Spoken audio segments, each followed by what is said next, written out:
এমত অবস্থায় আল্লাহ তাআলা জিবরাইলকে বলে, তাড়াতাড়ি যে আমার রাসূলকে বলে দাও, কুল, হে রাসূল আপনি বলে দেন, আল্লাহু আহাদ, আল্লাহু আহাদ, কুল হুয়াল্লাহু আহাদ।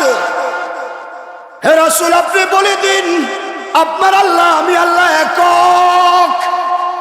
কি এক বাংলে আধা হয়, আধা বাংলে পোয়া হয়, পোয়া বাংলে আরো নিচে হয়, বাংতে বাংতে বাংতে বাংতে শেষ সীমানায় গিয়া জাররার পরে আর ভাঙা যায় না, তার নাম হলো একক।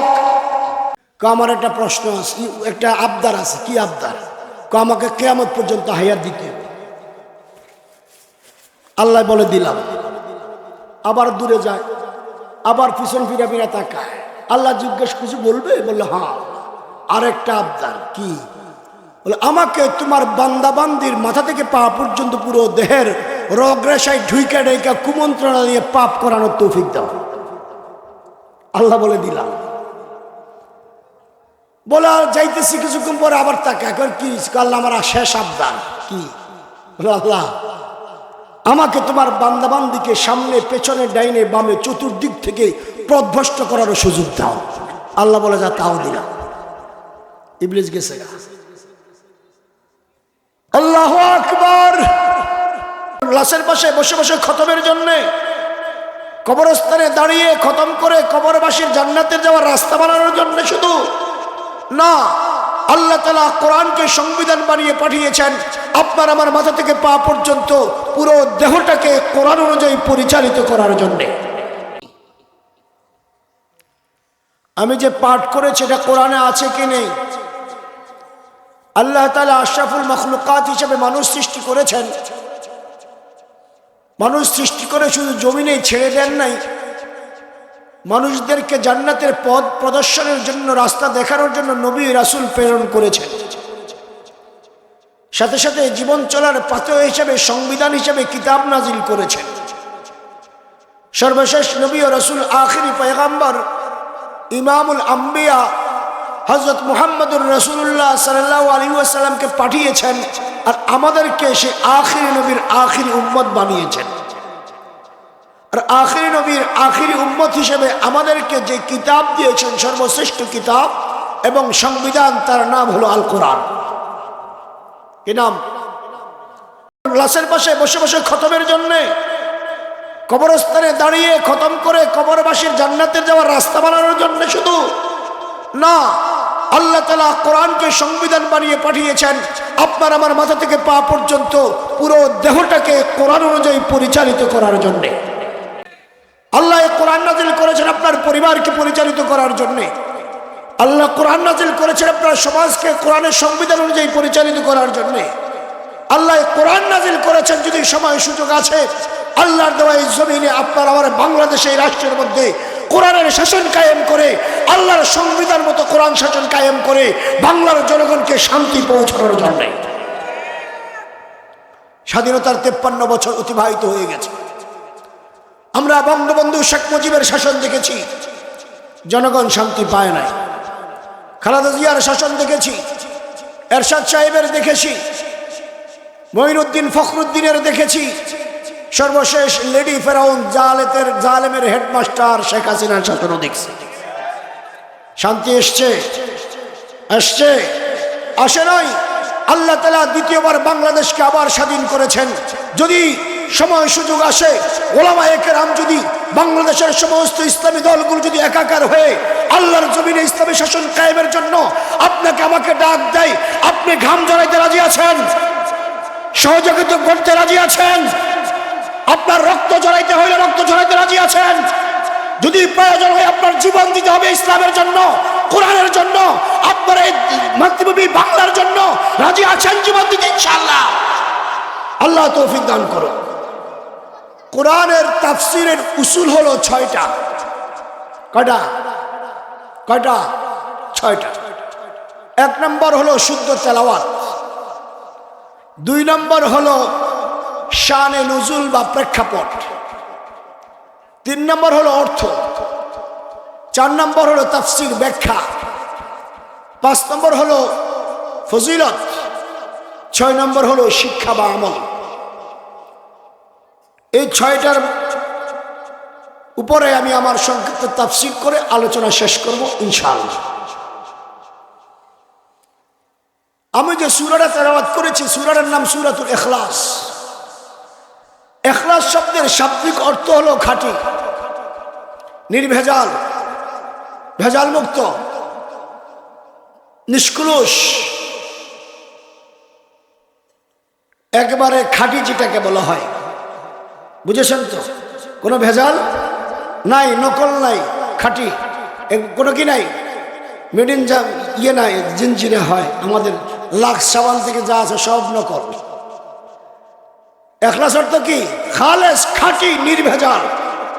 কেন? মুসলমান ইবাদত করবে শুধুমাত্র আল্লাহকে রাজি খুশি করার জন্য, এখানে কারো অংশীদারিত্ব থাকবে না। কাকে খুশির জন্য ইবাদত করবে? আব্বাকে খুশির জন্য ইবাদত হবে না, আম্মাকে খুশির জন্য ইবাদত করবে না, স্ত্রীকে খুশির জন্য নামাজ পড়বে না, তেলাওয়াত করবে না, জিকির করবে না, নেতা নেত্রীকে দেখানোর জন্য ইবাদত করবে না। ইবাদত করবে শুধুমাত্র আমার আল্লাহর রাজি খুশির জন্য। খাঁটি ইবাদত কার জন্য? কার জন্য? আল্লাহর জন্য। কুল হুয়াল্লাহু আহাদ, আল্লাহ একক। আল্লাহ এক না, একক। কি? একের মধ্যে ভেজাল আছে। আল্লাহু সামাদ, আল্লাহ মুখাপেক্ষীহীন। লাম ইয়ালিদ ওয়া লাম ইউলাদ, আল্লাহ তাআলা কারো থেকে জন্মগ্রহণ করেননি, আল্লাহর থেকেও কেউ জন্মগ্রহণ করেনি। ওয়া লাম ইয়াকুল লাহু কুফুয়ান আহাদ, আল্লাহর সমকক্ষ বা সমপরিমাণ আর কেউ নাই। রাসূল আকরাম সাল্লাল্লাহু আলাইহি ওয়াসাল্লামের উপর নবুয়ত প্রাপ্তির পর আল্লাহ রাসূল সাল্লাল্লাহু আলাইহি ওয়াসাল্লাম যখন এক আল্লাহর একাত্মবাদের দাওয়াত দেওয়া শুরু করেছেন, খ্রিস্টানদের কিছু পাদ্রী এসে রাসূল আকরাম সাল্লাল্লাহু আলাইহি ওয়াসাল্লামকে বলল, মুহাম্মদ, তুমি যে অদৃশ্যের প্রভুর ইবাদত করো, যাকে দেখা যায় না, তোমার আল্লাহ কিসের তৈরি? আমরা তো যে প্রভুর ইবাদত করি, কোনোটা মাটির তৈরি, কোনোটা কাঠের তৈরি, কোনোটা লোহার তৈরি, কোনোটা পিতলের তৈরি, কোনোটা রূপার তৈরি, কোনোটা সোনার তৈরি। মূর্তিগুলো চেহারা দেখা যায় তো? তাহলে তোমার আল্লাহ কিসের তৈরি? রাসূল আকরাম সাল্লাল্লাহু আলাইহি ওয়াসাল্লাম চুপ। কিছুদিন পর কাব ইবনে আশরাফের নেতৃত্বে ইহুদিদের আলেমদের একটা গ্রুপ মুহাম্মদ আরবির কাছে এসেছে। এসে বলে, মুহাম্মদ, তুমি যে আল্লাহর ইবাদত করো, এই আল্লাহর বংশ পরিচয় কি? আল্লাহর আব্বার নাম কি? আম্মার নাম কি? আব্বার বাপ দাদা সবার তো একটা বংশ পরিচয় আছে। আমার নাম এটা, আমার আব্বার নাম এটা, এরপরে আমার দাদার নাম ওটা, দাদার বাপের নাম ওটা, তার বাপের নাম ওটা, ভেবে একটা পরিচয় আছে। আমি আমার আব্বার ছেলে, আমারও ছেলে মেয়ে আছে, মা আছে, ছেলে মেয়ে আছে, ইত্যাদি ইত্যাদি। তোমার আল্লাহর পরিচয় কি? ছেলে মেয়ের নাম কি? তোমার আল্লাহর আব্বা আম্মার নাম কি? রাসূল আকরাম সাল্লাল্লাহু আলাইহি ওয়াসাল্লাম চুপ। চিন্তা করতেছেন কি বলবেন। এমত অবস্থায় আল্লাহ তাআলা জিবরাইলকে বলে, তাড়াতাড়ি যে আমার রাসূলকে বলে দাও, কুল, হে রাসূল আপনি বলে দেন, আল্লাহু আহাদ, আল্লাহু আহাদ, কুল হুয়াল্লাহু আহাদ। হে রাসূল আপনি বলে দিন, আপনার আল্লাহ, আমি আল্লাহ একক। কি? এক বাংলে আধা হয়, আধা বাংলে পোয়া হয়, পোয়া বাংলে আরো নিচে হয়, বাংতে বাংতে বাংতে বাংতে সে সীমানায় গিয়া জাররার পরে আর ভাঙা যায় না। তার নাম হলো একক। তার নাম কি? আমার আল্লাহ একক। ভেঙে আল্লাহকে টুকরো করা যায় না, আল্লাহর 2-3 ভাগ হয় না। আল্লাহ আমার আল্লাহ একক। আল্লাহ কি? আল্লাহু সামাদ। আল্লাহ মুখাপেক্ষীহীন। আল্লাহ কি? আল্লাহ কি? আল্লাহ খাওয়ার মুখাপেক্ষী নয়, আল্লাহ ঘুমের মুখাপেক্ষী নয়, আল্লাহ বিশ্রামের মুখাপেক্ষী নয়, আল্লাহ কারো সাহায্যের মুখাপেক্ষী নয়, আল্লাহ আপনার আমার ইবাদতের মুখাপেক্ষী নয়। আমি যদি ইবাদত করি আমার লাভ, না করলে আমার আল্লাহর কোনো লস নাই। ঠিক না বেঠিক? অতএব আল্লাহ হলেন মুখাপেক্ষীহীন। আল্লাহ কি? আল্লাহ কি? আমরা খাওয়ার মুখাপেক্ষী। ঠিক না বেঠিক? খাইতে গেলে রুটি বা চাল দরকার, ভাত দরকার। ভাত তৈরি করতে হলে চালের মুখাপেক্ষী। রুটি খাইতে গেলে আটার মুখাপেক্ষী। আটা গম বা জব বা চালের মুখাপেক্ষী। চাল ধানের মুখাপেক্ষী। ধান গাছের মুখাপেক্ষী। গাছ কৃষকের মুখাপেক্ষী। কৃষক মাটির মুখাপেক্ষী। মাটির নিচে পুঁতে দিয়ে আসে। সবকিছুর মূল গোড়াই হলো সবকিছু আমার আল্লাহর মুখাপেক্ষী। মাটির নিচে ধান বুনেছ, আল্লাহ তাআলা যদি বন্যা দিয়া খরা দিয়া সব শেষ করে দেয়, গাছ না উঠায়, কারো ক্ষমতা আছে ওই ধানের বীজ থেকে গাছ তৈরি করবে? আছে? আল্লাহ গাছ উঠাইলেন, উঠে এমন রৌদ্রের খরা দিলেন, গাছ শুকিয়ে শেষ, বীজ দিলেন না। কারো ক্ষমতা আছে ধান গাছের মধ্যে ধানের ছড়া তৈরি করার? একটা গাছ থেকে একটা ছড়া তৈরি হয়, ওই ছড়ার মধ্যে কয়েকশো ধান হয়। ছড়া হইল, গাছও হইল, মগর ধানের ভিতরে কোনো বিচি নেই, চাল নাই, সব চিটা। কারো ক্ষমতা আছে বানায়? তৈরি করে কে? কে তৈরি করে? ভাত খাবেন আপনি, ভাত চালের মুখাপেক্ষী, চাল পাতিলের মুখাপেক্ষী, পাতিল পানির মুখাপেক্ষী। পাতিল পানি চাউল মিলে চুলার মুখাপেক্ষী। চুলা গিয়া লাকড়ি বা ঘ্যাসের মুখাপেক্ষী। গাছটাও নিচ থেকে আমার আল্লাহ উঠাই।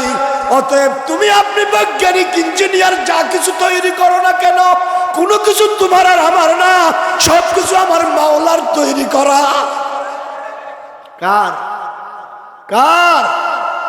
খাইতে গেলে দাঁতের মুখাপেক্ষী, হাতের মুখাপেক্ষী। হাত দিয়েছে কে? বান্দার ক্ষমতা আছে তৈরি করার। খাইতে গেলে দাঁতের মুখাপেক্ষী, জিহ্বার মুখাপেক্ষী, ঠোঁটের মুখাপেক্ষী, চোখেরও মুখাপেক্ষী। দেখে দেখে খা, না খাইলে পোক একটা গেছে পেটে। ঠিক না বে ঠিক? দাঁত দিয়া চাবায়া চাবায়া খা, না হলে বিচি বিচি পেটে ঢুকলে পেঁচ লাগে যায়। জিহ্বা স্বাদ দেয়।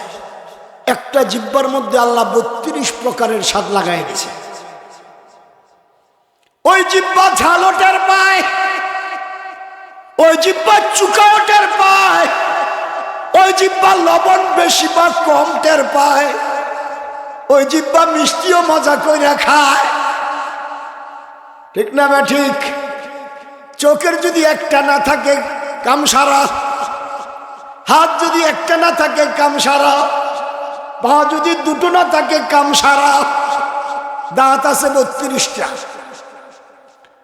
আল্লাহ ছোট্ট শিশু জন্ম দিয়েছে শুধু মাড়ি, আদর করে করে তুলতুলে মাড়ি দিয়ে জিহ্বা দিয়া টেনে টেনে মায়ের দুধ খায়। যখন আর একটু শক্ত খাওয়ার টাইম হয়, আল্লাহ বলে এটা দিয়ে চলবে না, ভিতর থেকে ছোট্ট ছোট্ট চিকন চিকন দুধের দাঁত গজায়া দেয়। কে কাকে করে? কয়দিন পরে এটা পড়ে যায়, তুমি দাড়ি ফাইরাও মাড়ি ফাইরাও টের পাইবা না ভিতরে দাঁত আছে কিনা,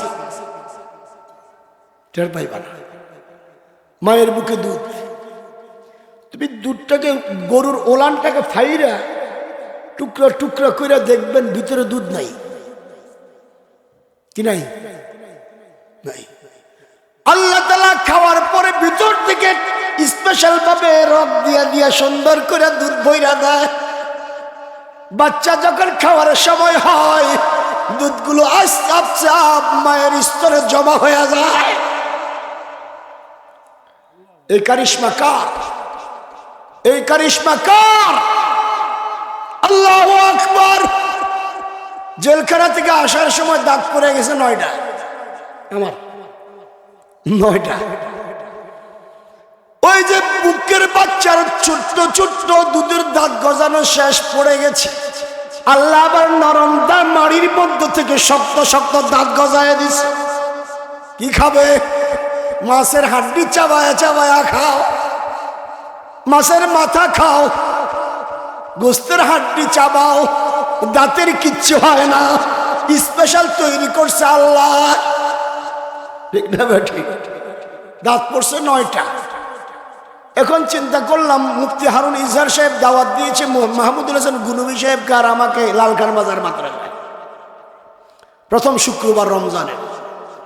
এখন যাব, চিন্তা করলাম দাঁত উপরে 2টা নাই, নিচে 1টা নাই, ডাইনে বামে 9টা নাই। কথা বললে হাওয়া বাইরে যায়। আল্লাহু আকবার। এই দাঁতগুলো শুধু তোমার খাওয়ার জন্য নয়, স্পষ্ট কথা বলার জন্য এই দাঁতগুলো উপকারী। দাঁত সামনে দিয়ে 2টা, নিচে দিয়ে 2টা না থাকলে কথা যেমনি কবেন আল্লাহ কইলেও বাইরে যাবে। আল্লাহু আকবার। গেলাম এক ডেন্টালে, গিয়ে বললাম ভাই তাড়াতাড়ি দাঁত লাগাই দে। হুজুর দাঁত 3 প্রকার আমার কাছে আছে। এক প্রকারের নর্মাল পার পিস 1000, 9টায় 9000। এরপরে আরেকটা আছে আরেকটু ভালো, পার পিস 5000।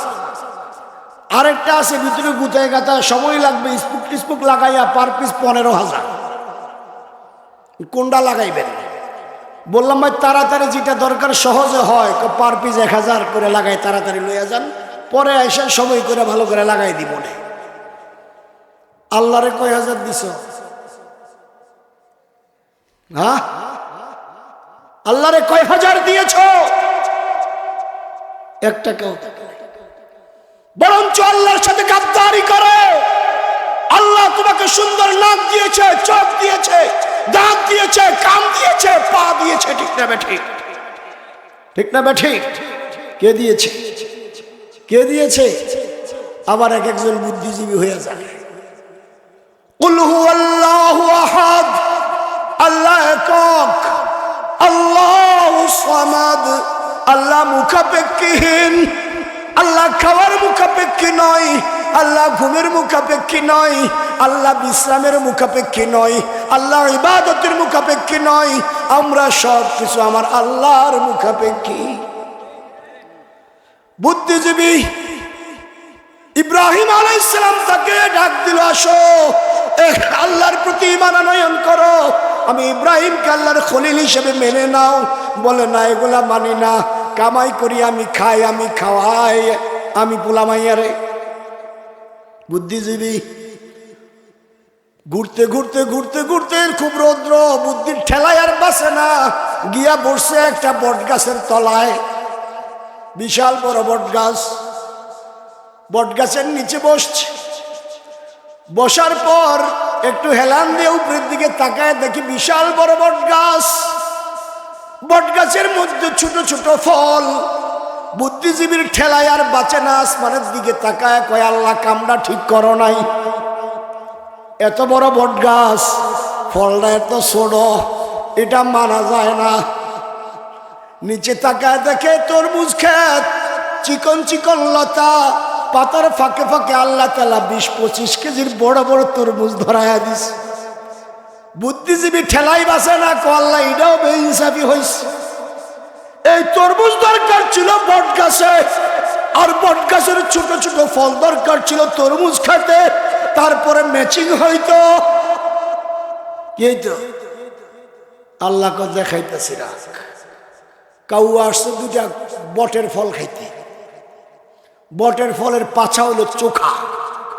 কাউয়া বটের ফল নিয়ে টানাটানি করে, করতে করতে ফল একটা ছুটটা বুদ্ধিজীবীর নাকের নরম জায়গার মধ্যে পইরা গেছে। চিল্লা উঁচুর থেকে পড়ছে না উপর থেকে? চিলা যাওয়ার পর এখন জলে আর দৌড়ায়। এখন তার মাথায় বুদ্ধি ঢুকছে, বলে আল্লাহ তোমারটাই ঠিক, আমারটা ভুল। ঠিক কার?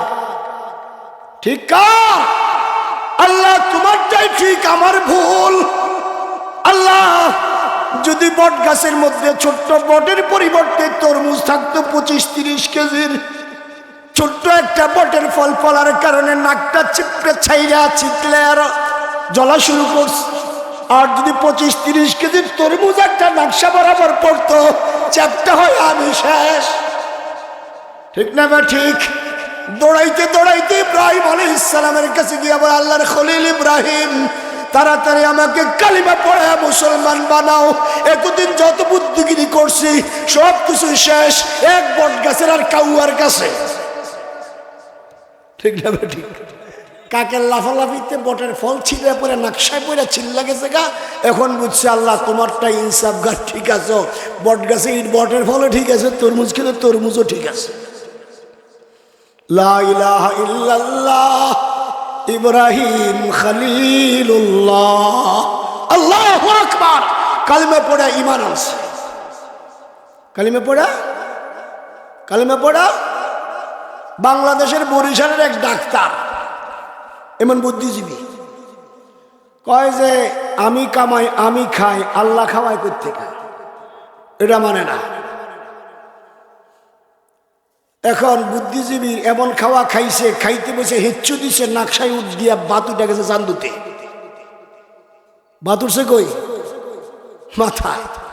25-30-40 বছর আগের খবর। তখন বাংলাদেশের চিকিৎসা তো উন্নত ছিল না, গেছে সিঙ্গাপুর। যাওয়ার পর ডাক্তার তার নাক দিয়ে একটু তরল পদার্থ দিয়ে বসে রাখছে, 10টায় অপারেশন, জানালায় বসা, বসে প্রাকৃতিক পরিবেশ দেখতেছে। হঠাৎ করে আরেকটা হেচ্ছু আসছে, ভাত দুটা জানলা দিয়া বাইরে কার্নিশে পড়ছে, পাখি দুটো উড়াল দিয়ে সব ভাত দুটা খাইছে।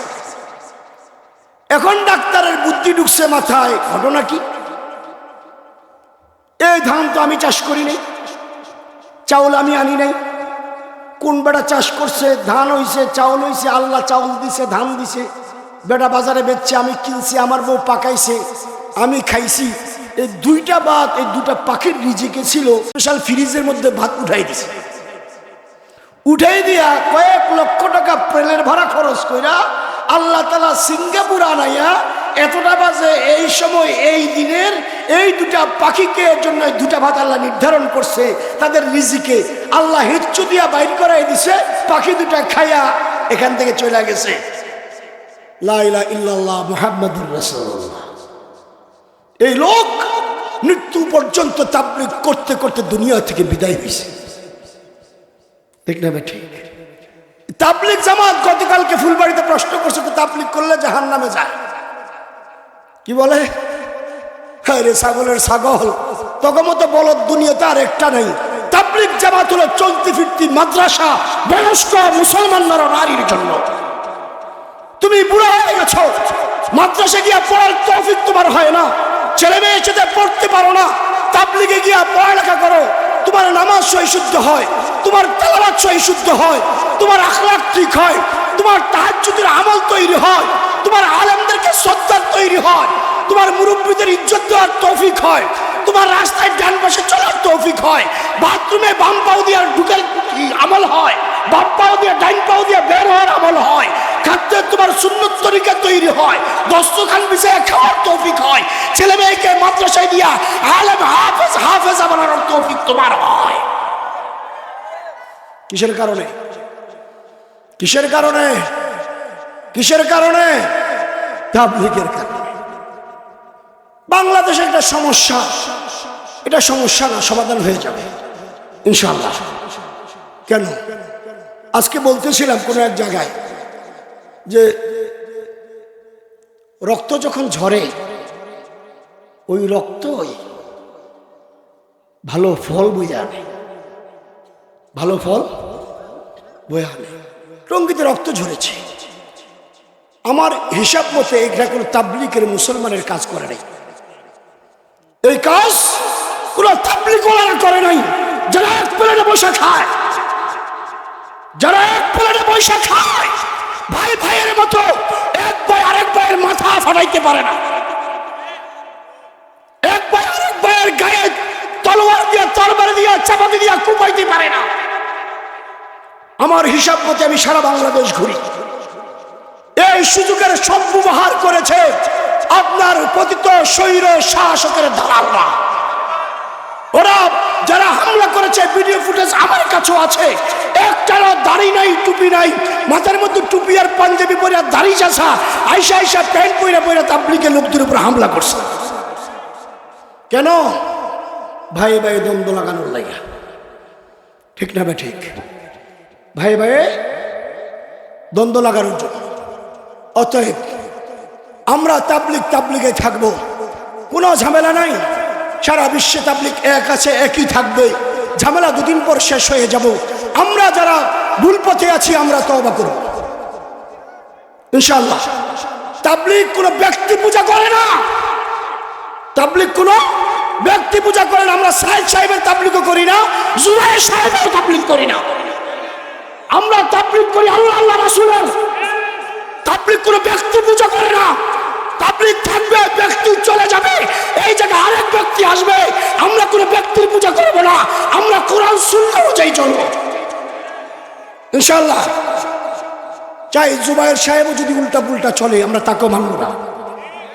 যদি কোরআন সুন্নাহর বাহিরে জুবায়ের সাহেবও চলার চেষ্টা করে আমরা তাকেও ক্ষমা করব না। আমরা কোরআন সুন্নাহ অনুযায়ী তাবলীগকে বাংলাদেশে চলতে চাই ইনশাআল্লাহ। যারা আছেন আমরা বলবো আমরা সায়েদ সাহেবের বিরোধীরা তাবলীগ জুবায়ের সাহেবেরও দালাল না। আমরা তাবলীগকে সঠিক পথে পরিচালিত করতে চাই। ওই কতই কোনো ভেজালের দরকার নেই। আমরা ভাই ভাইয়ের মতো মিলেমিশে একসাথে কাজ করব ইনশাআল্লাহ। অতএব যারা ভুল পথে আছেন, এখন একটা ফারাক তৈরি হয়েছে, সব ভুলে যান। আল্লাহর উপর ভরসা করে তওবা করে আমরা একাকার হয়ে যাই। আবার ভাই ভাইয়ের মতো এক ফ্ল্যাটে খাবো, একসাথে চলবো, ঘাটতি কান্দে নিয়ে দিনের দাওয়াতের কাজে বের হবো ইনশাআল্লাহ। আল্লাহ তৌফিক দান করুক, আল্লাহ তৌফিক দান করুক। কুল হুয়াল্লাহু আহাদ আল্লাহুস সামাদ। আল্লাহ মুখাপেক্ষীহীন। আল্লাহ কি?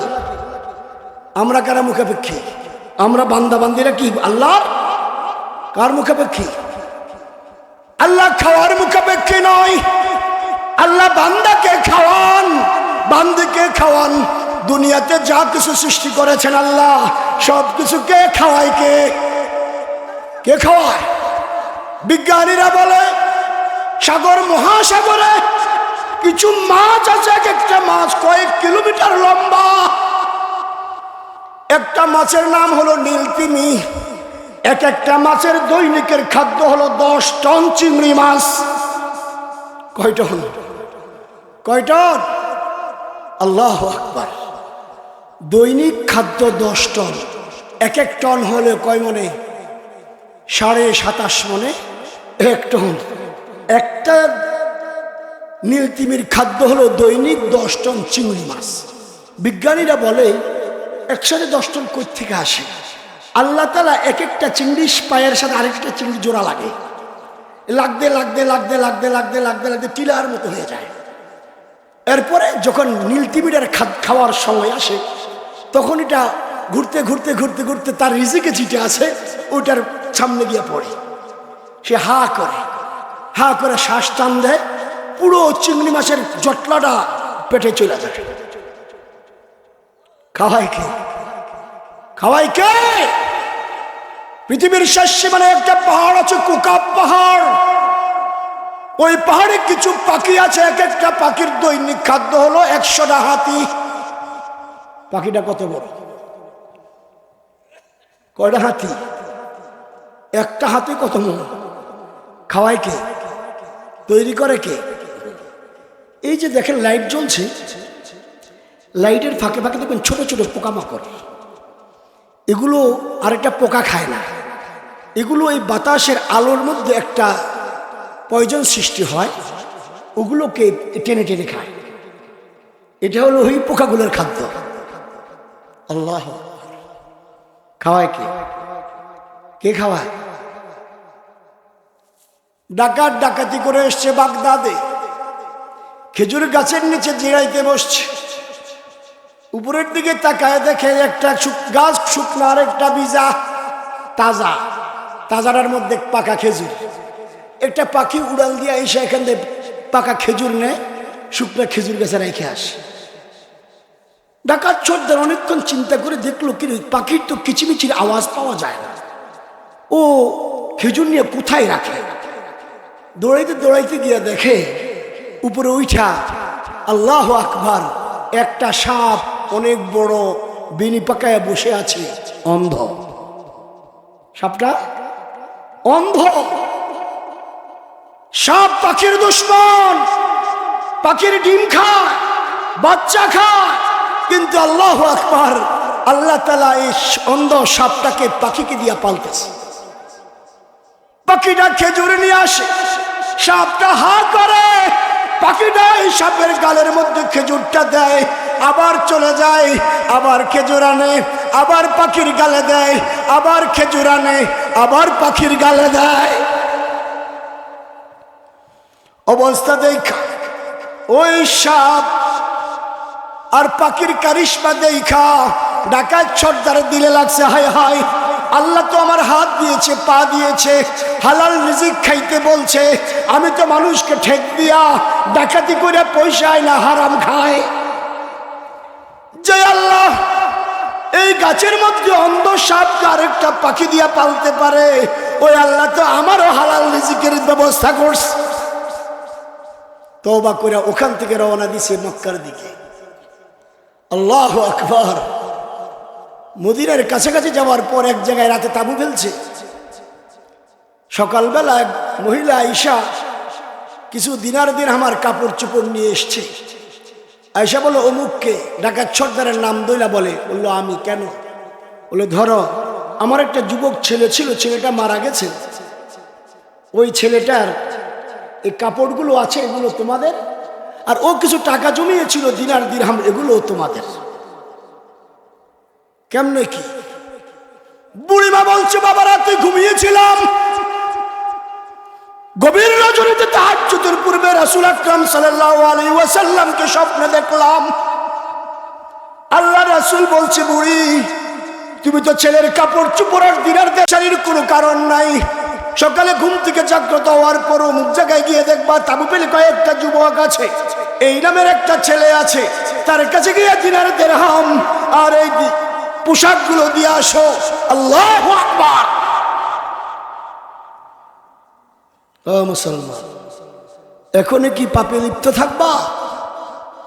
হ্যাঁ, এখনো বেনামাজি থাকবা, এখনো সুদ খাইবা, এখনো ঘুষ খাইবা, এখনো হারাম কাজে লিপ্ত থাকবা, এখনো গাঁজা খাইবা, ইয়াবা খাইবা। যুবক, একবার চিন্তা করে দেখো ভুল কোথায় করতেছো। ঠিক না বেঠিক? আল্লাহর সাথে গাদ্দারি বন্ধ করব।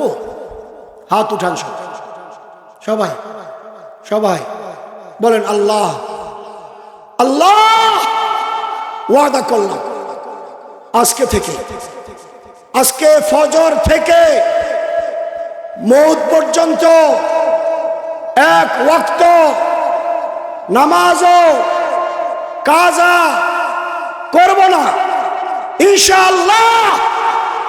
হাতুরে, আল্লাহ তুমি ভালোবেসে আমাকে পুরুষ বানিয়েছো, আল্লাহ ওয়াদা করলাম আমার মুখে তোমার দেওয়া, জোরে তোমার দেওয়া এই দাড়িগুলো আর চাচব না, ইনশাআল্লাহ। আবার আল্লাহ ছেলে হোক মেয়ে হোক মাদ্রাসায় দিয়ে কোরআন শিক্ষা দিব, ইনশাআল্লাহ। হাত নামান, সব ওয়াদা একসঙ্গে করাই দিলাম। আল্লাহ তৌফিক দান করুক, আল্লাহ তৌফিক দান করুক।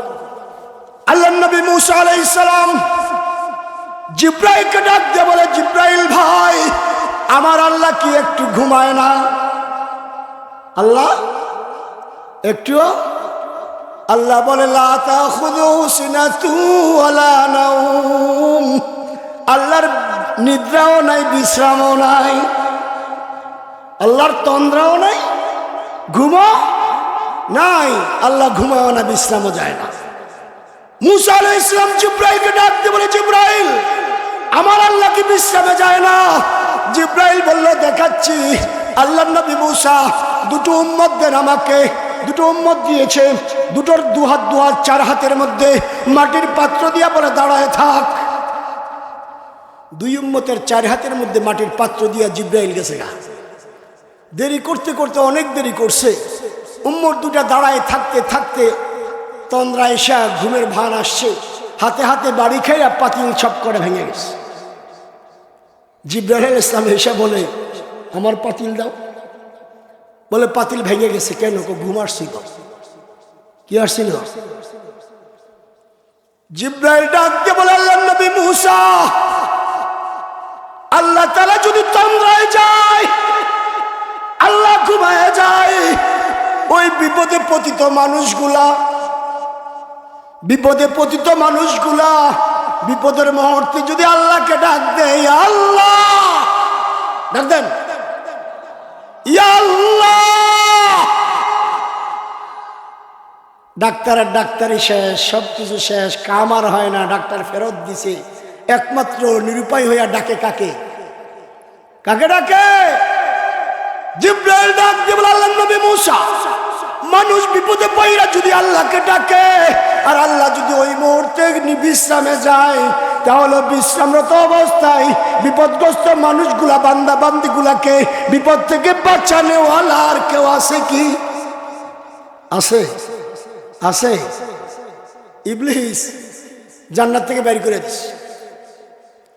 বের করে দেওয়ার পরে খালি আল্লাহর দিকে ফিরে ফিরে চায়, আল্লাহকে কিনে কি? আমার একটা প্রশ্ন আছে, একটা আবদার আছে। কি আবদার? আমাকে কিয়ামত পর্যন্ত হায়াত দিতে। আল্লাহ বলে, দিলাম। আবার দূরে যায়, আবার পিছন ফিরে ফিরে তাকায়। আল্লাহ জিজ্ঞেস কিছু বলবে? বললো, হ্যাঁ, আরেকটা আবদার। কি? বলে, আমাকে তোমার বান্দা বান্দির মাথা থেকে পা পর্যন্ত পুরো দেহের রগ রেশায় ঢুইকা ঢুইকা কুমন্ত্রণা দিয়ে পাপ করানোর তৌফিক দাও। আল্লাহ বলে, দিলাম। বলা যাইতেছি, কিছুক্ষণ পরে আবার তাকে এখন কি? আল্লাহ, আমার শেষ আবদার। কি? আল্লাহ, আমাকে তোমার বান্দাবান্দিকে সামনে, পেছনে, ডাইনে, বামে, চতুর্দিক থেকে পথভ্রষ্ট করার সুযোগ দাও। আল্লাহ বলে, যা, তাও দিলাম। ইবলিস গেছে গা।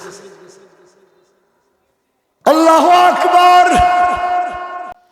আল্লাহ রাব্বুল আলামিন বলে, ইবলিস, তোর কাছে দিক হলো 4টা, মগর আমি মাওলার কাছে দিক হলো 6টা।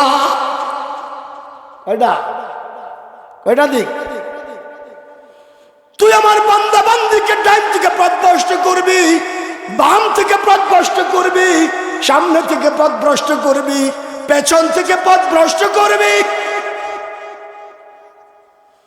কিন্তু যখন গভীর রজনীতে ওই আমার বান্দা বান্দি তার ভুল বুঝতে পেরে, গুনার টের পায়া, গভীর রজনীতে নামাজের সাজদায় পইরা চোখের পানি ছেড়ে দিয়ে সুবহান রাব্বিয়াল আ'লা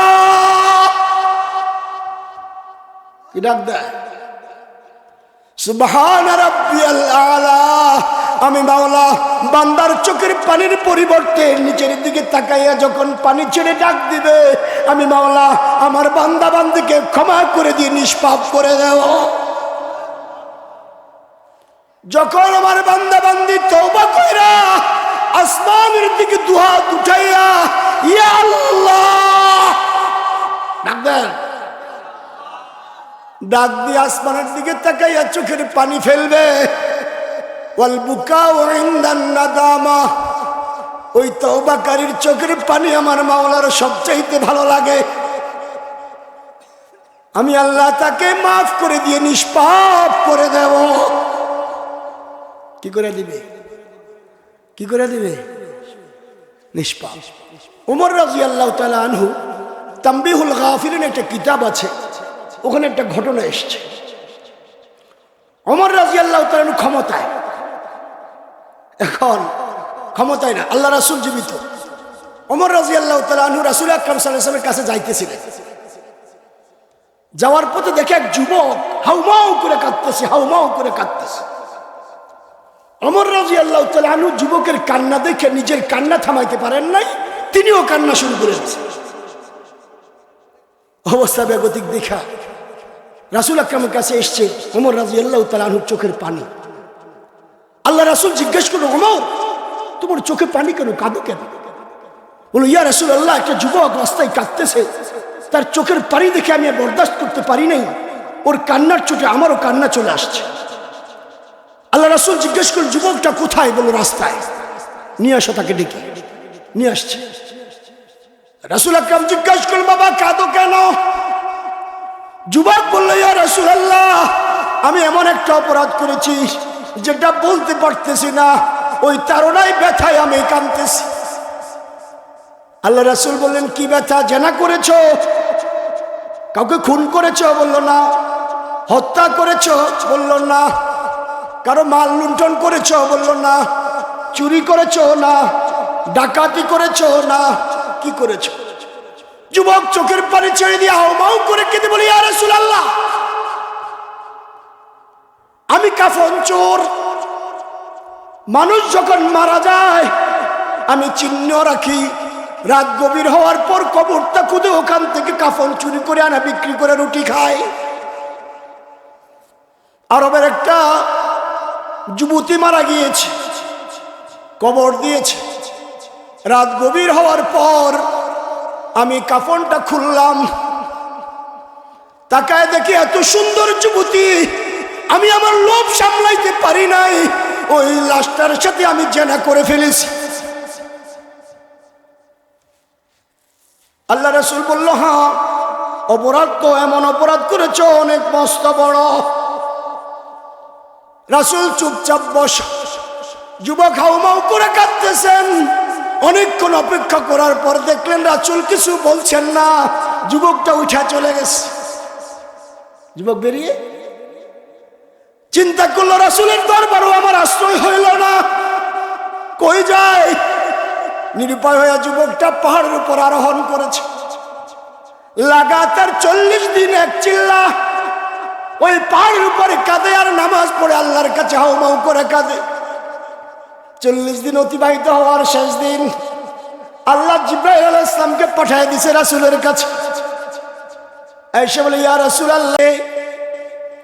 আল্লাহ রাসূল বললেন, আল্লাহ। কে খাওয়াই? কে? রাসূল বললেন, আল্লাহ। হায়াত দেন কে? রাসূল বললেন, আল্লাহ। জিজ্ঞেস করলো, মৃত্যু দেন কে? রাসূল বললেন, আল্লাহ। বলল, ইয়া রাসূলুল্লাহ, ক্ষমার মালিক কে? লা তাকনাতু মির রাহমাতিল্লাহ। ক্ষমার মালিক কে? চিন্তা করেন, চোখ বন্ধ করে নিজে কত পাপ করছি। ঠিক না বেঠে? ঠিক না বেঠে? যারা দাড়ি চাচ্ছে, যারা যারা তাদের 24 ঘন্টায় আমলনামায় গুনাহ লেখা হয়। ঘুমন্ত ব্যক্তির কোনো পাপ হয় না, কিন্তু যারা দাড়ি চাচ্ছে তাদের ঘুমন্ত অবস্থাও দাড়ি চাষার গুনাহ লেখা হয়। যারা তেলাওয়াত করে তেলাওয়াতের সওয়াব পায়, দাড়ি চাষার গুনাহ হয়। রোজা রাখে, রোজার সওয়াব পায়, দাড়ি চাষার গুনাহ হয়। জিকির করে, জিকিরের সওয়াব পায়, দাড়ি চাষার গুনাহ হয়। নামাজের সেজদায় গিয়া সুবহান রাব্বিল আলা বলে টানে, দাড়ি চাষার গুনাহ সাথে সাথে হইতেই থাকে, নামাজের সওয়াবও লেখা হয়। ঠিক না বেঠিক? এই ভুল আর করবেন? দাড়িটা আল্লাহর সাথে গাদ্দারি সরাসরি। কেন? আল্লাহ তোমাকে ভালোবাসা পুরুষ বানাইছে। ঠিক না বেঠিক? আল্লাহর বউর গালটা কত সুন্দর ফকফকা, আর আমার গালে ছাগলের মতো দাড়ি দিয়ে দিছি, এটা মানি না। মুখে বলে না, কাজে পরিচয়। কি করে? সেলুনি গিয়ে দে বেটা চাইছে, রাম চাষা তবে আরেকটা দে। রাম চাষা বুঝেন? মানে উল্টা চাষা দেয়। কিনলে গিয়া 3 দিনের জন্য না ওঠে। এরপরে কি হয়? আমরা ওলামায়ে কেরামকে জিজ্ঞেস করেন, দাড়ি পড়ে গেলে ওজুর সময় ভাই আমরা ওটাকে হেফাজত করি, পকেটে লই। কেন? রাস্তাঘাটে যেন ওই দাড়ির অপমান অপমূল্যায়ন না হয়। পরে পানিতে পুকুর টুকুরে বা নদীতে ফেলে দেই বা মাটিতে পুঁতে ফেলি। কেন? দাড়িটা সম্মানের জিনিস। কিসের? তুমি যে দাড়িটা চাইছে সেলুনে দিয়ে আইলা যে আল্লাহ তোমার মাজাব মানি না, তুমি বউরে বানাইছো লেডিস, আর আমি দাড়ি চাইছা সেলুনে জমা দিয়ে আমি নিজে হইলাম হাফ লেডিস।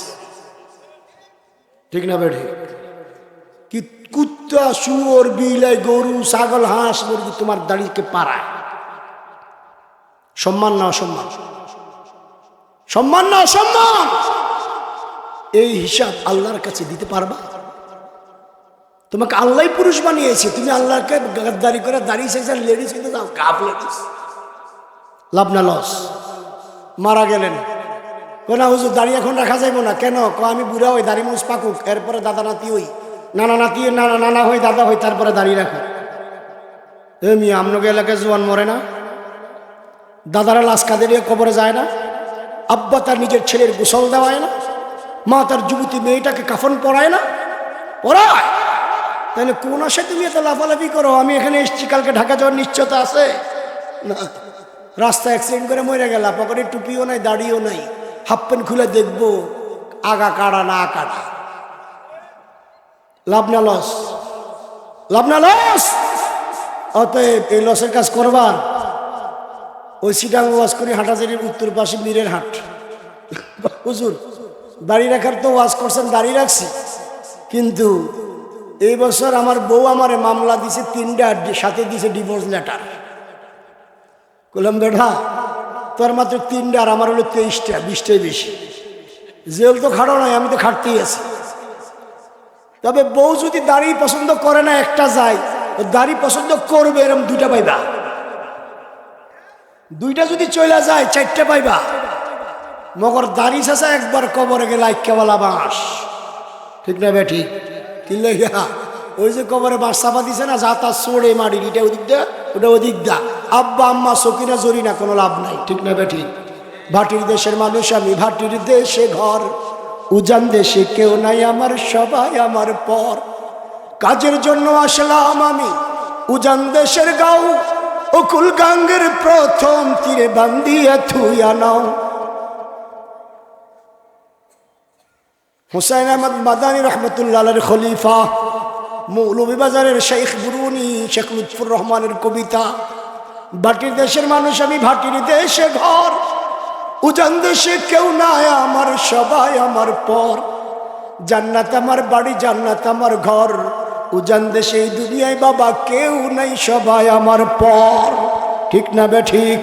মিনহা খালাকনাকুম ওয়া ফিহা নুঈদুকুম ওয়া মিনহা নুখরিজুকুম তারাতান নুখরা। মাটি চাপা দেয়, আব্বা আম্মা বউ ভাই বেড়াদার ছেলে মেয়ে 2-4 দিন কাঁদে, এরপরে পোলাও পাকায় আর মুরগির রান টানে আর খায়। ঠিক না বে ঠিক? ওই যে কবরে ছেলে শোয়া খবর নাই, বাবা শোয়া খবর নাই, বউ শোয়া খবর নাই, স্বামী শোয়া খবর নাই। ঠিক না বে ঠিক? বহুত পরে ইদ্যত পালন হওয়ার আগে আরেকটার লাগে টাঙ্কি মাইরা ফুটুস। ঠিক না বে ঠিক? এটা দিনাজপুরের খবর না, ঢাকার খবর। এদিকে সবাই ভালো, আল্লাহ হেদায়েত দান করে। আল্লাহ অতএব দাড়ি চাচবেন না রাখবেন? আরেকবার হাত উঠে এখন দেখান, আল্লাহরে দেখান, আল্লাহরে বলেন আল্লাহ দাড়ি আর চাচবো না ইনশাআল্লাহ। হাত নামা। সমস্ত যুবতী বোনেরা যদি যারা বিবাহ করবেন নিয়ত করেন যে দাড়ি সাসা খালি মাথা শয়তানের বড় নেতা, বিয়া নিষিদ্ধ, এগুলারে বিয়া করুন না। দাড়ি সাসারা বিয়া বন্ধন, বেনামাজিরও বিয়া বন্ধ, তাইলে কপালে খারাপই আছে। ঠিক না বে ঠিক?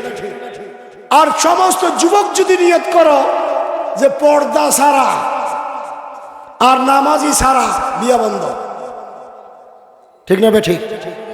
তাহলে কি ভালো না? বউ বাবা ইনটেক, কি টেক? আল খাবিসাতু লিল খাবিসুনা আল খাবিসাতু লিল খাবিসিনা ওয়াল খাবিসুনা লিল খাবিসাত, আত-তাইয়িবাতু লিত-তাইয়িবিনা ওয়াত-তাইয়িবুনা লিত-তাইয়িবাত।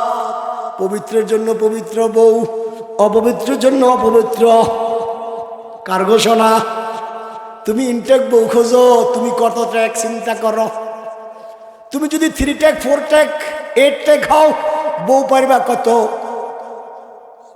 কি 16 ট্যাক 20 ট্যাক? আল্লাহ হিট স্পেশাল। তুমি 3 ট্যাক, বউ পাবা 6 ট্যাক। আর যদি তুমি ইনটেক হও ইনশাল্লাহ আল্লাহ রাবিয়া বসরি বানাই দেবে ইনশাল্লাহ। রাবিয়া বসরি কই পাওয়া যায়?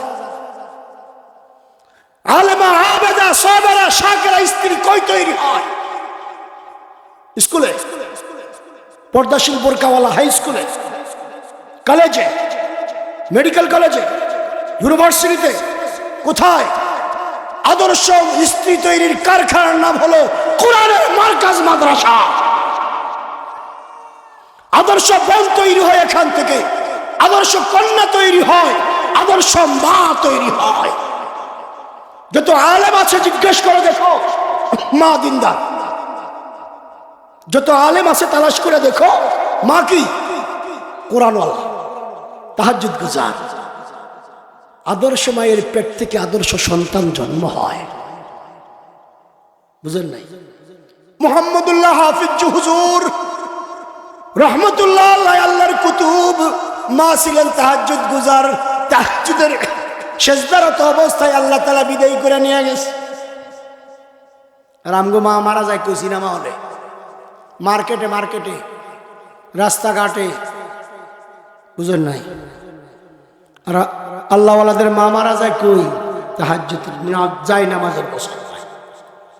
ইমাম গাজ্জালির আম্মা কোরআনওয়ালা মা, ছোট্ট ইমাম গাজ্জালি চোখ অন্ধ হয়ে গেছে, মাকে চোখে দেখে না, মা বাচ্চাকে চোখে দেখে। কেমন লাগে মার? মা বাচ্চাকে দেখে, বাচ্চা মাকে চোখে দেখে। মা তাহাজ্জুদের সময় দোয়া করলেন, রব্বুল আলামিন আমি মা আমার জন্ম থেকে জন্মগ্রহণ করা বাচ্চাকে চোখে দেখি, বাচ্চা আমি মাকে চোখে দেখে না। মাওলা আমি মা আমার সন্তানের জন্য তোমার কাছে দোয়া করি, তুমি আমার ছেলের চোখের পাওয়ার ভালো করে দাও। মা কেমন? জিকিরওয়ালা, কোরআনওয়ালা। দৈনিক 19,000 বিসমিল্লাহর জিকির করতেন ইমাম গাজ্জালির আম্মা। কেন? বিসমিল্লাহর মধ্যে অক্ষর হলো 19টা। কয়টা অক্ষর? মহিলা বলে আল্লাহ তাআলা এই 19 অক্ষরের মধ্যে কোনো কারিশমা রেখেছেন, এই জন্য ওই আল্লাহ ওয়ালি দৈনিক 19,000 বিসমিল্লাহর জিকির করতেন। কয় হাজার?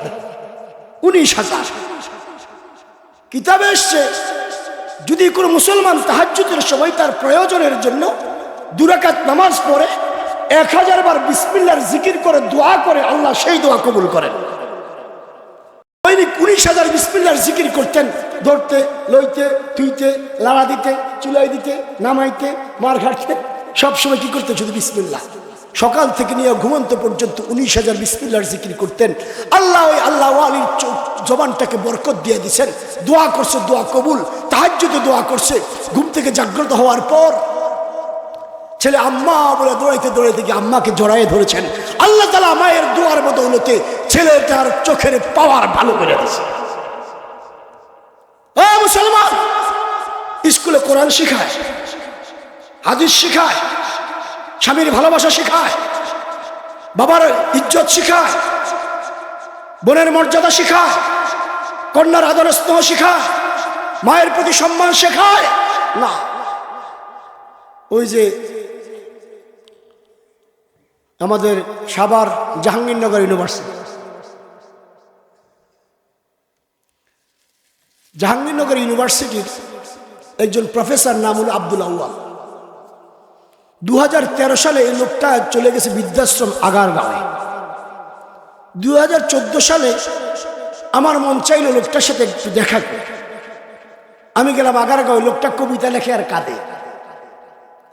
আমি বললাম কি অবস্থা? বলো বাবা এখানে শান্তি।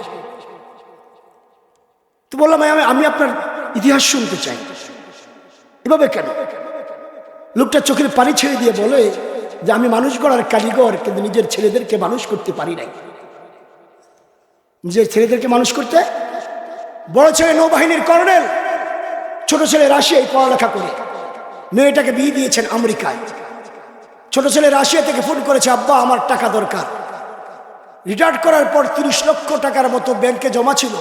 খরচ টরচ করার পর 3 লাখ টাকা ছেলের জন্য পাঠাইলেন। কয়েকটা ফ্ল্যাট আর ফ্লটের মালিক থাকে মিরপুরে, বাংলা কলেজের কাছে। নৌবাহিনীর কর্নেলের বাসা। ছেলের বউ টের পেয়েছে, টের পেয়ে কর্নেলকে বলেছে।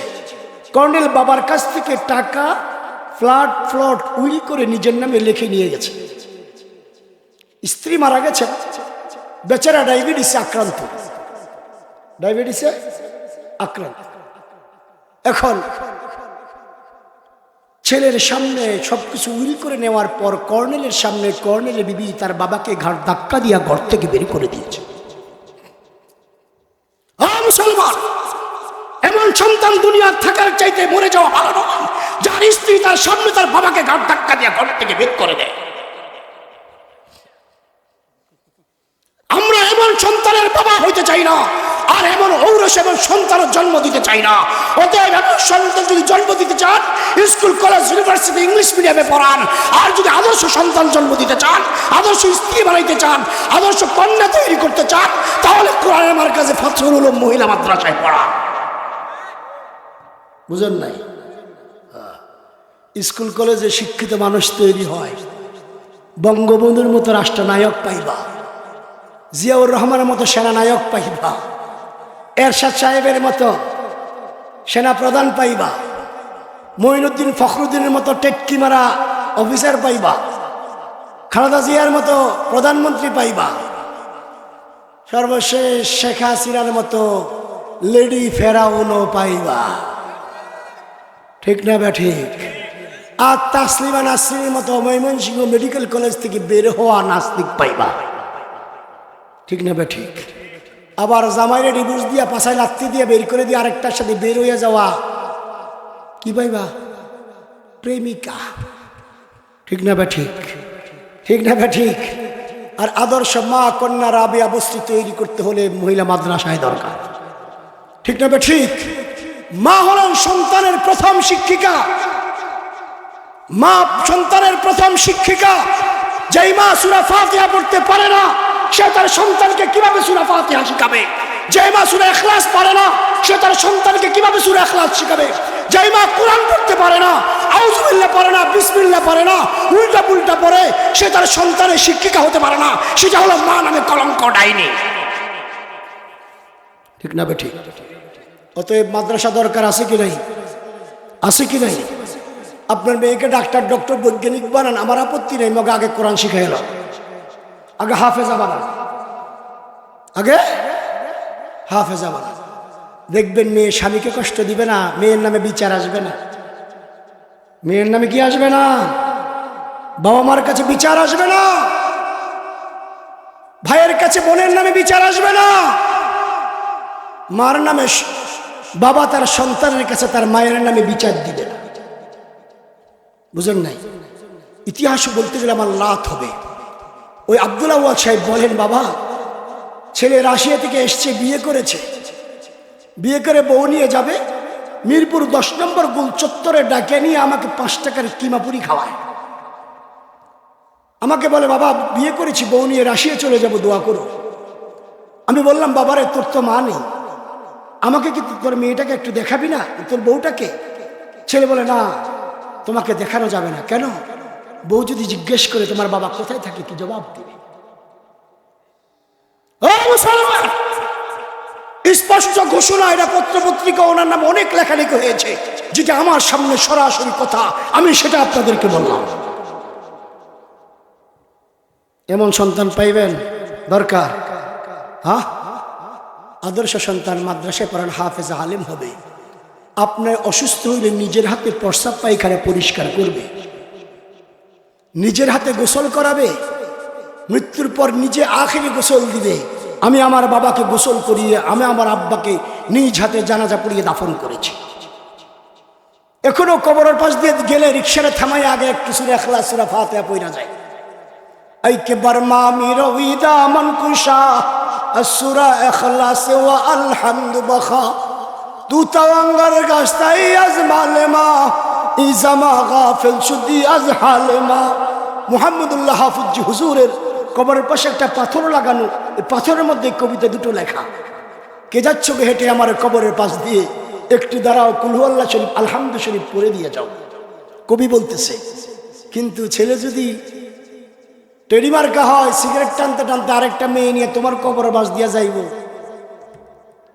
সব না গুনাহ, সব না গুনাহ। অতএব তওবা করি, ছেলে মেয়েকে আগে কোরআন শিক্ষা দিব ইনশাআল্লাহ।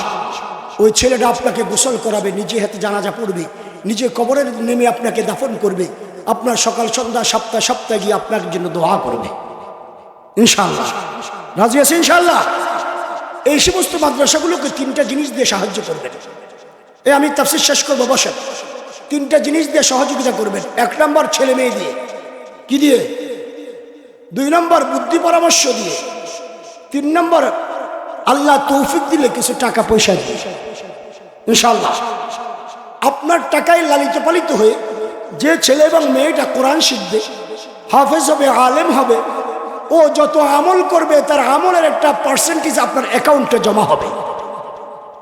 কোথায় জমা হবে? দুনিয়ার ব্যাংকে না, জান্নাতের ব্যাংকে। কোথায়? জান্নাতের ব্যাংকে ইনশাআল্লাহ। সাহায্য করবে তো? আল্লাহ তৌফিক দান করুন। কুল হুয়াল্লাহু আহাদ আল্লাহুস সামাদ। আল্লাহ মুখাপেক্ষীহীন। তাফসীর করতে গেলে 2.5-3 ঘন্টা লাগে। নামাজ পড়া ফরজ, ওয়াজ শোনা সুন্নাত।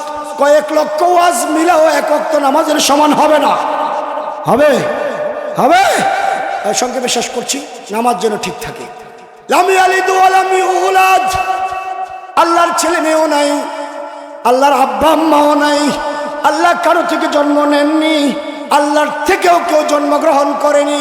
কিন্তু ইহুদিরা বলে ওয়াকালাতুল ইয়াহুদু উযাইর ইবনুল্লাহ ওয়াকালাতুন নাসারা মাসীহ ইবনুল্লাহ ওয়াকালা তাআলা লাম ইয়ালিদ ওয়া লাম ইউলাদ কুল হুয়াল্লাহু আহাদ। ইহুদিরা বলে উযাইর আলাইহিস সালাম আল্লাহর ছেলে, আর খ্রিস্টানরা বলে ঈসা আলাইহিস সালাম আল্লাহর পুত্র। আর আল্লাহ বলে আমি কারো থেকে জন্ম নেই নাই, আমার আব্বা আম্মাও নাই, আমার থেকে কেউ জন্ম নেই নাই, আমার ছেলেও মেয়েও নাই। কুল হুয়াল্লাহু আহাদ। হে রাসূল আপনি বলে দেন আমি আল্লাহ একক, আমি আল্লাহ। আমরা ইবাদত করি কার? এক আল্লাহর। কার? ওই একক আল্লাহর ইবাদত করি। ওয়ালাম ইয়াকুল লাহু কুফুয়ান আহাদ। আল্লাহর সমকক্ষ সমপরিমাণ আর কেউ নাই। আল্লাহ যদি 2 জন থাকতো লাগতো মারামারি। একটা কোথাও সূর্য আমার, আর একটা কোথাও চন্দ্র আমার, একটা কোথাও আসমান আমার, আর একটা কোথাও জমিন আমার। ঠিক না? ঠিক। লাগতো মারামারি। মারামারি ছড়ে দিন হইতো রাত, রাত হইতো দিন, সব উল্টা পুল্টা। আসমান ভেঙে নিপাতুল কিয়ামত করিব আ গয়ে হে। এরপর কিয়ামত ঘুরতে যেতে মুইরা সব ছাপ্পা। ঠিক না? ঠিক। আর আমগো দেশে নেতারা নেতার কোনো সাগরিদ যদি নেতার কাছাকাছি যায়, মায়েরা পরে নদীতে লাশ বাসায় দেয়। কি লেগে? ওইটা আমার কাছে এসে পড়ছে। ঠিক না? ঠিক। এরকম আল্লাহ যদি আরেকটা থাকতো লাগতো কি? মারামারি। ওর সূর্য ঠিক মতো উঠতো না, আর রাইতেও ঠিক মতো আইতো না। ঠিক না? ঠিক। অতএব এই নেতা নেত্রীদের দান্দাবাজদের পাল্লায় পড়া যাইব না। ঠিক না? ঠিক। যারা দুনিয়ার লেগে পাগল, আল্লাহর জন্য পাগল হয় না, দুনিয়ার লেগে পাগল হয়। যারা মানুষের জুলুম নির্যাতনকে জুলুম নির্যাতন মনে করে না, যারা মানুষের রক্তকে রক্ত মনে করে না, যারা মানুষের লাশকে লাশ মনে করে না, যারা মানুষের নির্যাতনকে নির্যাতন মনে করে না, ওরা মানুষের সেবক হইতে পারে না। ওরা হলো সেবক নামক নেতা নামক কসাই। নেতা নামে কি? নেতা নামে কি? কসাই।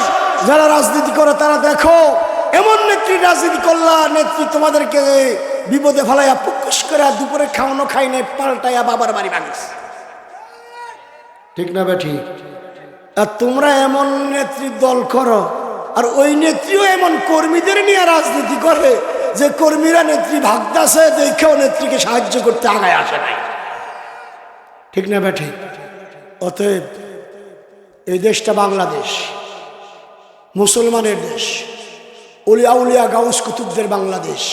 শাহজালাল, শাহপরান, গাজী বুরহানুদ্দিন, মোহাম্মদুল্লাহ হাফিজ হুজুর, আতহার আলী, শামসুল হক ফরিদপুরি, আব্দুল ওয়াহাব পীরজি হুজুর, আল্লাহ মাহমুদ শফি, জুনায়েদ বাগুনি, বাবুনগরী, আর বর্তমান বাংলার সিপাহ সালার আল্লামা মামুনুল হকদের বাংলাদেশ।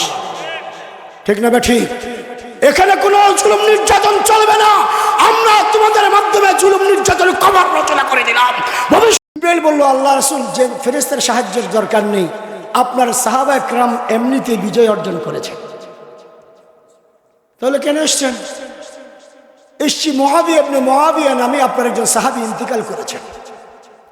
আল্লাহ তাআলা ৭০,০০০ ফেরেশতা দিয়ে আমাকে পাঠিয়েছেন তার জানাজায় শরীক হওয়ার জন্য, আর নির্দেশ দিয়েছেন আপনাকে ওই জানাজার ইমামতি করার জন্য। রাসূল বললেন, মুআবিয়া লাশ কোথায়? বলল, ইয়া রাসূলুল্লাহ, এখান থেকে অনেক দূর। পাবো কিভাবে? বলে, আপনি অপেক্ষা করেন, আল্লাহর নির্দেশে আমি জমিনে পাখা দিয়ে বাড়ি দিব, জমিন ছোট হয়ে যাবে, আপনি লাশ দেখবেন। জিব্রাইল আল্লাহ রাসূলকে বসালেন, আল্লাহর নির্দেশে পাখা দিয়ে বাড়ি দিলেন, জমিনে ছোট হয়ে গেছে, মুআবিয়া রাদিয়াল্লাহু তাআলা আনহুর লাশ দেখা যায়। মুআবিয়া ইবনে মুআবিয়া। রাসূল ইমামতি করলেন, জানাজা পড়াইলেন। জিব্রাইলকে জিজ্ঞেস করেন, জিব্রাইল, আমার সাহাবী মুআবিয়া ইবনে মুআবিয়া এই মর্যাদা লাভ করলো কিভাবে? কি আমল করতো সে? জিব্রাইল ডাক দিলেন, ইয়া রাসূলুল্লাহ, আপনার সাহাবী সূরা ইখলাস বেশি বেশি পাঠ করত। নবীর সিরিয়াল শেষ, সাহাবী তাবি সব শেষ, কিন্তু এই আমলের সিরিয়াল তো জারি আছে। সূরা ইখলাসের আমল ঠিক মতো করলে আল্লাহ তাআলা ৭০,০০০ ফেরেশতা জিব্রাইল দিয়া পাঠাইয়া জানাজায় শরীক হওয়া সহজ। আর যার জানাজায় ফেরেশতা আসবে তার মানে কি? সে জান্নাতি, সে জান্নাতি। ২ নম্বর, আবু যর গিফারি রাদিয়াল্লাহু তাআলা আনহু চাদর দিয়ে চেহারাটা ঢেকে দূর দিয়ে হেঁটে যাচ্ছেন।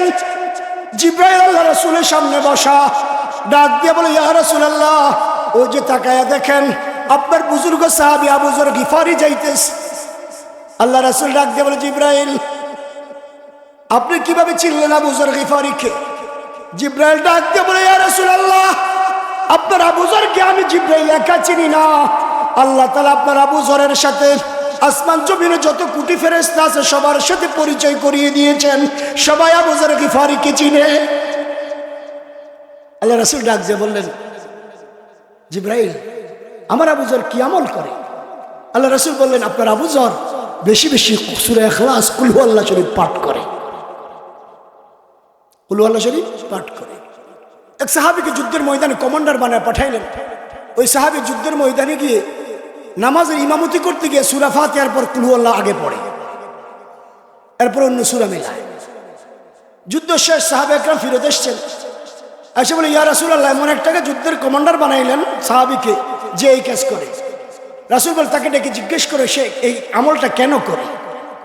আল্লাহ রাসূল জিজ্ঞেস করার পর, সাহাবা একরাম জিজ্ঞেস করার পর সে বলেছে, এই সূরা ইখলাসের মধ্যে আল্লাহ তাআলার বংশ পরিচয় পাওয়া যায়, একাত্মবাদের গন্ধ পাওয়া যায়, এই জন্য আমি সূরা ইখলাসকে ভালোবাসি, যার কারণে সূরা ইখলাস, সূরা ফাতিহার পরে সূরা ইখলাস আগে পড়ি। আল্লাহ তাআলা রাসূল বললেন, হুব্বুক ইলাহাকা আদখালাহাল জান্নাহ, সূরা ইখলাসকে ভালোবাসার কারণে তুমি জান্নাতে প্রবেশ করবে। জান্নাতে অনেক আমল বলতে বলতে রাত শেষ হবে। সাহাবা একরাম, এক সাহাবী এসছে গরিব, খুব গরিব, সংসার চলে না। ইয়া রাসূলুল্লাহ, আমাকে কোনো আমল শিখিয়ে দেন যাতে করে আমি আমার দারিদ্রতা কেটে যায়। আল্লাহ রাসূল বললেন, তুমি ঘরে ঢোকার সময় সালাম দিবা। কি দিবা? যে বলেন, কি দিবা? আসসালামু আলাইকুম বলেন, আসসালামু আলাইকুম ওয়া রাহমাতুল্লাহ। আবার বলেন, আসসালামু আলাইকুম ওয়া রাহমাতুল্লাহ। আমাদের সমাজে একটা বিমার আছে, রোগ। কি? বড় ছোটরে সালাম দিতে চায় না, বাপ ছেলেকে সালাম দিতে চায় না, দাদা নাতিকে সালাম দিতে চায় না, মা মেয়েকে সালাম দিতে চায় না, ছেলেকে সালাম দিতে চায় না। ফোন আসলে আগে ফোন দিয়ে রাখো, কেমন আছো? কে তোর গালেকে ঠরা পড়ছে, সালাম দিতে পারো না? ওই মাসালা বাদ আজকের থেকে ইনশাল্লাহ। যে আগে সালাম দিবে তার 90 নেকি, যে উত্তর দিবে তার 10 নেকি। ঠিক আছে? রাজি আছি ইনশাল্লাহ? ফোন কাউকে করবো, রিসিভ করলে আগে সালাম দিব আসসালামু আলাইকুম, পরে কথা। আর কেউ ফোন দিল, রিসিভ করে আগে সালাম দিব আসসালামু আলাইকুম ওয়া রাহমাতুল্লাহ। ঘরে ঢুকতে রাসূল বলল, ঘরে ঢুকার সময় সালাম দিবা আর কুল হুয়াল্লাহ পড়তে পড়তে ঢুকবা। ঘরে ঢুকতে সালাম দিবা, কুল হুয়াল্লাহ পড়তে পড়তে ঢুকবা। তুমি যখন ঘর থেকে বেরিয়ে কাজে যাইবা, ব্যবসায় যাবে, কৃষিকাজে যাইবা, চাকরিতে যাইবা, তুমিও ঘর থেকে বেরোনোর সময় আবার কুল হুয়াল্লাহ পড়তে পড়তে বেরোবা। সাহাবী আমল করতেছে, কিছুদিন পর আল্লাহ রাসূল ওই রাস্তা দিয়ে যাচ্ছিলেন, যাওয়ার পথে সাহাবীর খবর নিলেন। সাহাবী বলে, ইয়া কেমন আছো? ইয়া আল্লাহ রাসূল কেমন আছো? বলে, ইয়া রাসূলুল্লাহ, আপনার দোয়া এবং আমলের বদৌলতে আল্লাহ এত বরকত দিয়েছেন, আমার ঘর ভরপুর হয়ে এখন আমার আশপাশের মানুষও এখান থেকে বরকত নিতেছে। মিয়া জোরে কর না, লস আছে? হ্যাঁ, লস আছে? আমাকে অনেক এগুলা আমল দিতে দিলে রাত শেষ। কিছু হলে থ্যাংক ইউ, কি থ্যাংক ইউ, এটা তো ঠ্যাং মারামারির দরকারটা কি? লস, এটা কি লস? কি বলবেন? জাযাকাল্লাহ খায়র। প্রতি নেকিতে 10, প্রতিবারে কি থ্যাংক ইউ বললো, ও খুশি হয়েছে। ঠ্যাঙা মারলেন, খুশি হইলো, বলদের বলো, বুঝলেন নাই? তাহলে কি বলবেন? জাযাকাল্লাহ খায়র, আরবি শব্দ, প্রতি অক্ষরে 10 নাকি, সওয়াবও হইল, আপনার কি হইল? খুশিও হইল। তাকে একটা তার জন্য দোয়া করলেন, কার কাছে? আল্লাহর কাছে। কার কাছে? যে আল্লাহ, সে আমাকে এই কাজটা করে দিয়েছে, তুমি তাকে এর প্রতিদান দান করো। উত্তম প্রতিদান, উত্তম কি হয়ে গেল? দোয়া হয়ে গেল। লাভ না লস? লাভ। আল্লাহ তৌফিক দান করুন। রাসূল আকরাম সাল্লাল্লাহু আলাইহি ওয়াসাল্লামের সাহাবে একরামে আমল করতেন। কেউ যদি দৈনিক 10 বার 5 ওয়াক্ত ফরজ নামাজের সালাম ফিরানোর পর 10 বার কুল আল্লাহ পড়ে, কয়বার? আল্লাহ তাআলা জান্নাতে তার জন্য একটা বিল্ডিং বানাবেন। কয়টা? 5 ওয়াক্ত নামাজের পর 50 বার পড়লে বিল্ডিং হবে কয়টা? কয়টা? 5টা। এভাবে যদি আজকে ফজর থেকে শুরু করেন, মৌত পর্যন্ত কত শত হাজার বিল্ডিং হবে ইনশাআল্লাহ।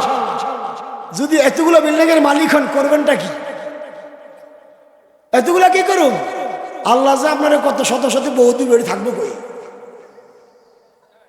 হ্যাঁ, আপনার যে খাওয়ান আনবো এক এক বেলায়, খাদেম সেবক, এরা থাকবো কই? আল্লাহ তো দিতে আছে, আপনি চাই নেবেন না? আপনি চাইবেন না আল্লাহর কাছে? না চাইলে দিব করতে? আল্লাহ উসিলা বাতাই দিছে, রাসূল পড়বেন, পাইবেন, বাড়িঘর হবে। তার মানে কি? ঠিকানা। বাড়িঘর মানে কি? ঠিকানা। তুমি ভুল ত্রুটি করলেও তোমার কাগজে পর্সায় যদি কোনো ভুল ত্রুটি হয়, পরবর্তীতে আদালতে গেলে বিচারক দেখে দেখে বলে, না এটা জবরদখল করছে, ওইটা এটা ওর না, এটা এর। কদিন ঘুরে গাড়ায় পয়সা নিশা খরচ করাইয়া জায়গা ঠিকঠাক মতো আবার আপনার দলিল ঠিক থাকলে আপনাকে ফেরত দেয়। আল্লাহ তাআলা ভুল ত্রুটি থাকলে, আমল করলে জাহান্নামে নিয়ে কিলকুতা দিয়ে কদিন সাইজ টাইজ কইরা কবে তুই তোর ঠিকানা বাড়িঘর ওই জায়গায় চইলা যা। লাভ না লস? লাভ। হযরত মুফতি শফি সাহেব রাহমাতুল্লাহ আলাইহি মাআরিফুল কোরআনে লিখেছেন, কেউ যদি দৈনিক 200 বার সূরা ইখলাস পড়ে, কয়বার? কয়বার? না খালি এই আছে না, এটা কি শয়তানের ডিব্বা, লেন্সারটা লাগাইবা, কানে লাগাইয়া নাটক দেখতে দেখতে ঘুমাইবা, আবার নাটক দেখতে দেখতে উঠবা, ঠিক না? কি সব যে হয় রে বাপ রে বাপ, সবের ডিব্বা খাতা ব্যাংক ব্যালেন্স ভরে গেছে।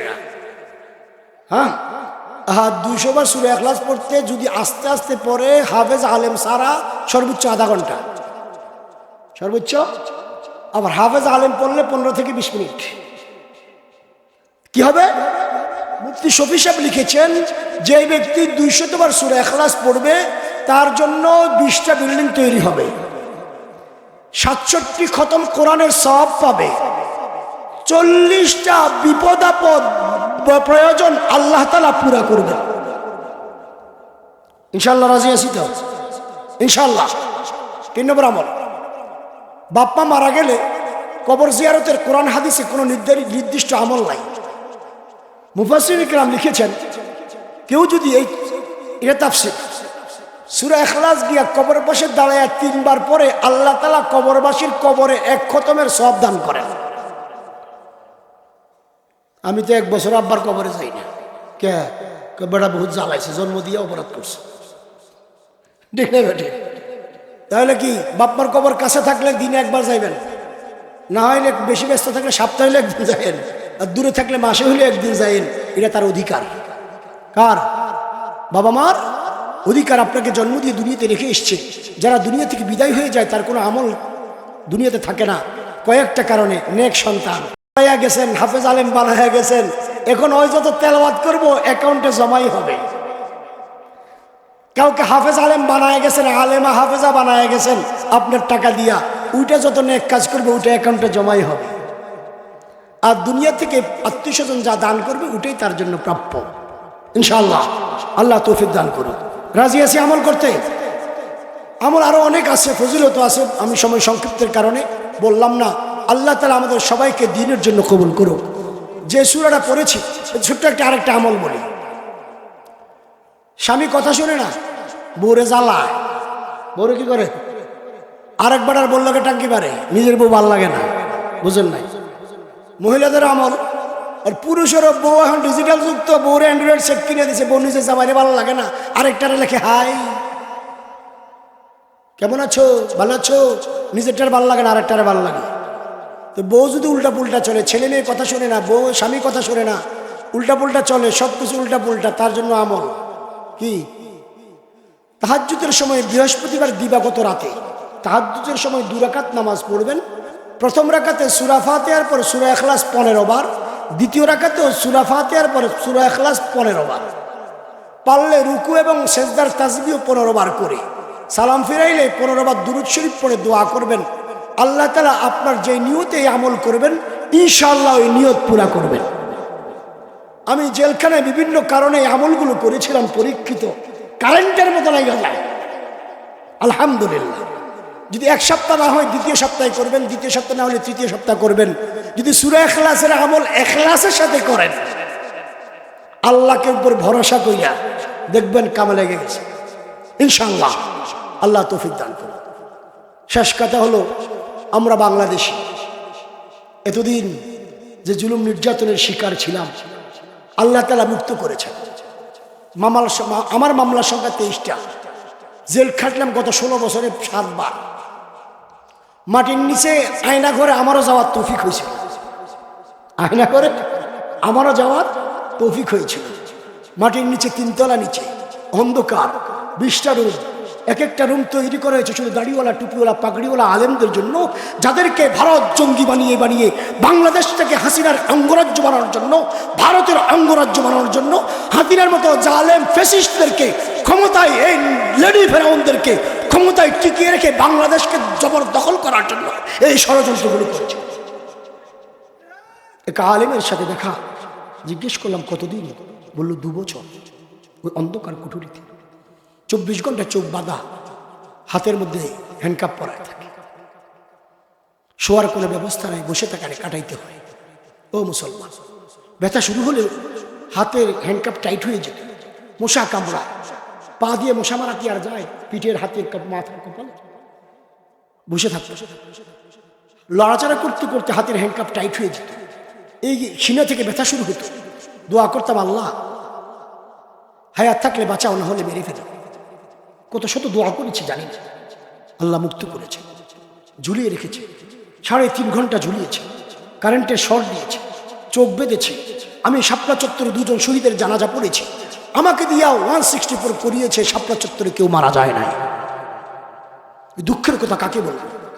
এখন আমি বলতে চাই, আমরা মুসলমান, এই বিরামপুরবাসী সবাই কাঁধে কাঁধ মিলে একাকার হয়ে বিএনপি চিনি না, জামাত চিনি না, হেফাজত চিনি না, খেলাফত আন্দোলন, মজলিস চিনি না। আমরা ভাই ভাইয়ের মতো দাঁড়িয়ে যাব এই জালেম ফ্যাসিস্ট স্বৈরাচারদের বিরুদ্ধে ইনশাআল্লাহ। ওরা যেন কিয়ামত পর্যন্ত বাংলাদেশের ক্ষমতায় আসতে না পারে, এটা আমাদের জন্য জিম্মাদারি হয়ে দাঁড়িয়েছে। আমরা বাংলার ট্রাক্টর থেকে তেতুলিয়া ভাই ভাইয়ের মতো মানব প্রাচীর তৈরি করব। ওরা যদি বাড়াবাড়ি চেষ্টা করে, ওদেরকে ওদের বাম দাদাবাবুর দেশ ভারতে বড় যশোর বর্ডার দিয়া, হিলি বর্ডার দিয়া একটা একটা করে ধাক্কাতে ধাক্কাতে ট্রান্সফার করে পার করে দেবেন ইনশাআল্লাহ। রাজি আছি? আল্লাহ তৌফিক দান করুন। বাংলাদেশ আমাদের আমানত। ভারত এখন বাংলাদেশে হামলা করার জন্য পায়তারা খুঁজতেছে। হামলা কইরা দেখো, আমরা মুসলমান, বাঘের জাতি, শিয়াল না। নারায়ে তাকবীর স্লোগান দিলে এখনো হিন্দুদের শাটার লেগে যায়, ঠিক না? ঠিক। আমরা বাংলাদেশ, পাকিস্তান আমাকে খালাতো ভাই, পাকিস্তান আমাদের কি খালাতো ভাই, আফগানিস্তান আমাদের মামাতো ভাই, কি মামাতো ভাই, আর চীন আমগো দোস্ত। কি নাম কি?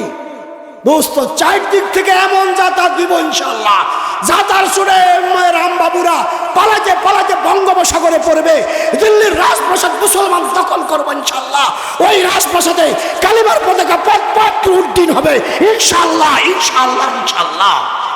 সর্বশেষ কথা হলো, ওলামায়ে কেরাম যদি, ইসলামী নেতৃবৃন্দ যদি একাকার হইয়া বাংলার প্রতি ইঞ্চি মাটি রক্ষার জন্য, ফ্যাসিস্টদের স্বৈরাচারদেরকে বাংলা থেকে বিতাড়নের জন্য আপনাকে আমাকে ডাক দেয়, কারা কারা জান মাল কুরবান করে ওই ফ্যাসিস্টদের থেকে বাংলাদেশকে হেফাজতের জন্য গজওয়া হিন্দের ডাক আসলে জান কুরবান করে ইমাম মাহদীর সৈনিক হওয়ার জন্য প্রস্তুত ইনশাআল্লাহ, ইনশাআল্লাহ।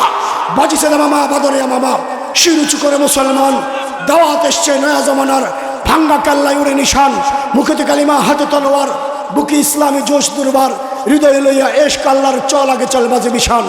डरते नहीं मुसलमानों दुनिया में किसी से, जब दौलत ईमान मिली हमको नबी से। हम जो जीते हैं तो जंगों की मुसीबत के लिए, और मरते हैं तेरे नाम के आसबत के लिए। मुस्लिम आमी संग्रामी आमी चिरनबीर, अल्लाह के छड़ा काउके मानी ना। नारे तकबीर, नारे तकबीर, नारे तकबीर। नस्रुम मिनल्लाहि व फतहुन करीब व बशिरिस साबिरीन। যারা দাঁড়িয়ে রাখার ওয়াদা করেছ, কোনো যুবক যদি আল্লাহর উপরে হাজির যেন হাত উঠে থাকো, দাঁড়িয়ে রাখার ওয়াদা করে থাকো, দোয়ার পরে আমার সাথে স্পেশাল দেখা করে যাইবা।